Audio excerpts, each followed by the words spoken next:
नमस्कार। आज हम बात कर रहे हैं एकोनाइटम नेपेलिस की। जी। और इसे मॉन्क्स हुड की कहते हैं। जी। और हमारे पास जो जानकारी है वो इसे होम्योपैथिक नजरिए से देखती हैं। हाँ, तो हम इसी दृष्टिकोण से इसे समझने की कोशिश करेंगे। बिल्कुल। तो फिर शुरू करते हैं। ये हम्म, जानकारी क्या कहती है, मतलब ये दवा आमतौर पर किन लोगों के लिए सुझाई जाती है? देखिए, ये बताती है कि ये मुख्य रूप से युवा लोगों के लिए है, हम्म। खासकर ऐसी लड़कियां जिनका शरीर थोड़ा भरा हुआ हो, मतलब प्लेथोरिक जिसे कहते हैं, अच्छा। और जिनका जीवन थोड़ा बैठे रहने वाला ज्यादा हो, मतलब सेडेंट्री लाइफस्टाइल। हाँ। ये भी कहा गया है कि ऐसे लोग मौसम के बदलाव से जल्दी प्रभावित होते हैं। बाल और आंखें गहरे रंग की और मांसपेशियां थोड़ी सख्त, रिजिड किस्म की। दिलचस्प है ये शारीरिक बनावट वाली बात। हाँ, होम्योपैथी में ये चीजें मायने रखती हैं। और एक और अहम बात यह है कि ये दवा ज्यादातर अक्यूट मामलों में काम आती है। अक्यूट मामले मतलब जो बीमारियां अभी अभी शुरू हुई हों। बिल्कुल, जो अचानक तेजी से बढ़े हों। पुरानी लंबी चलने वाली बीमारियों में इसका रोल उतना नहीं है। समझ गया। अच्छा, इस जानकारी में मानसिक लक्षणों पर बहुत जोर दिया गया है ना? हाँ। हाँ, और वो शायद सबसे खास बात है एकोनाइट की। सबसे बड़ा लक्षण है बहुत ज्यादा डर, तीव्र भय। डर? किस तरह का डर? हर तरह का। मानसिक चिंता, घबराहट, बेचैनी, बाहर जाने से डरना, भीड़ से डरना, यहाँ तक कि सड़क पार करने से भी डर लगता है। ओह। और ये डर चेहरे पर दिखता है साफ। इसमें यह भी लिखा है कि मृत्यु का भय इतना ज्यादा कि व्यक्ति अपनी मौत का दिन भी बता सकता है। ये तो बहुत ही तीव्र लगता है। हाँ, ये बहुत ही प्रबल, बहुत खास लक्षण माना जाता है एकोनाइट का। यहाँ तक कि गर्भावस्था में भी मौत का डर लगना। और बेचैनी का क्या? रेस्टलेसनेस जिसे कहते हैं। वो भी बहुत होती है। तीव्र बेचैनी, चिंता, हर काम में जल्दबाजी। मरीज बार बार अपनी जगह बदलता है, टिक नहीं पाता, हर छोटी आवाज से चौंक जाता है।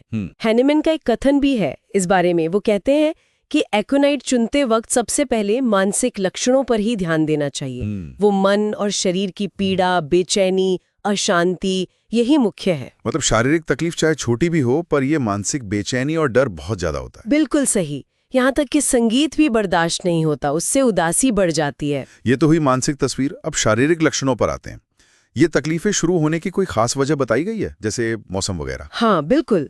मुख्य कारण बताया गया है सूखी ठंडी हवा लगना, खासकर उत्तर या पश्चिम से आने वाली सूखी हवा। अच्छा। या फिर पसीना आ रहा हो और अचानक ठंडी हवा लग जाए, रुके हुए पसीने के बुरे असर।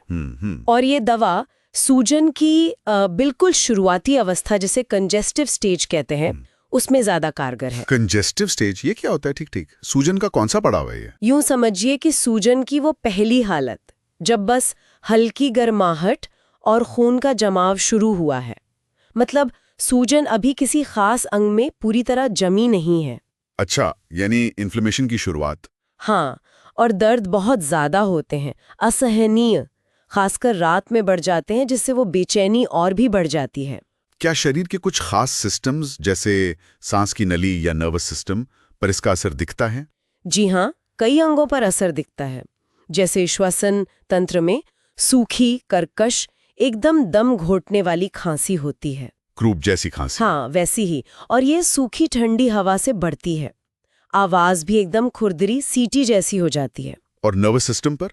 उसमें खास लक्षण है लेटे हुए से उठने पर चेहरा एकदम लाल से पीला पड़ जाना, या चक्कर आकर गिर पड़ना, बेहोशी सी छा जाना। मरीज दोबारा उठने से डरता है।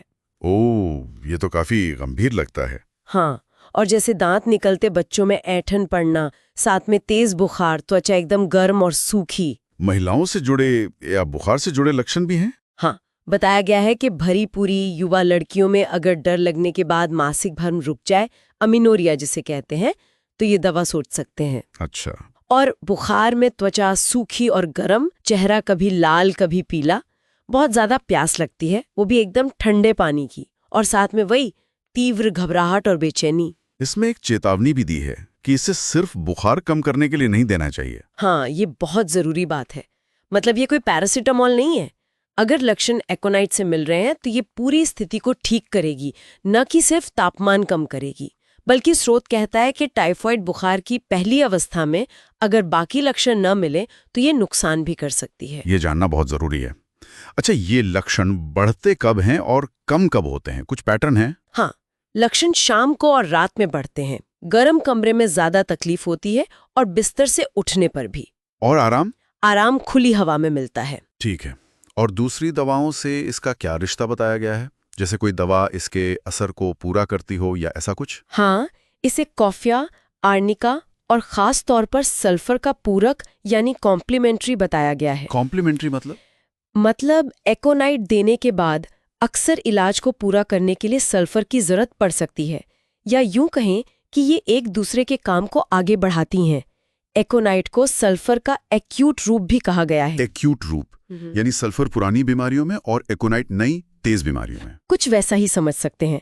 और एक बात और, ये दवा उन बुखारों में कम ही दी जाती है जिनमें त्वचा पर दाने निकलते हैं, जैसे खसरा वगैरह। अच्छा, तो अगर हम इस सारी जानकारी को समेटें तो एकोनाइटम नेपिलस की तस्वीर उभरती है एक ऐसी हालत जो अचानक तेजी से आती है, अक्सर ठंडी सूखी हवा लगने से शुरू होती है। हाँ, लेकिन सबसे ज्यादा ध्यान खींचने वाली बात है वो मानसिक स्थिति, वो जबरदस्त डर, चिंता और बेचैनी। ये है कि कैसे ये होम्योपैथिक नजरिया शारीरिक लक्षणों जैसे बुखार या खांसी के साथ साथ मन की स्थिति को इतनी प्रमुखता देता है। सही का। ये मन और शरीर के कितने गहरे जुड़े होने की तरफ इशारा करता है ना? शायद ये हमें सोचने पर मजबूर करे कि हम स्वास्थ्य और बीमारी को सिर्फ अलग-अलग हिस्सों की गड़बड़ी न समझकर एक पूरी इकाई के तौर पर कैसे देख सकते हैं।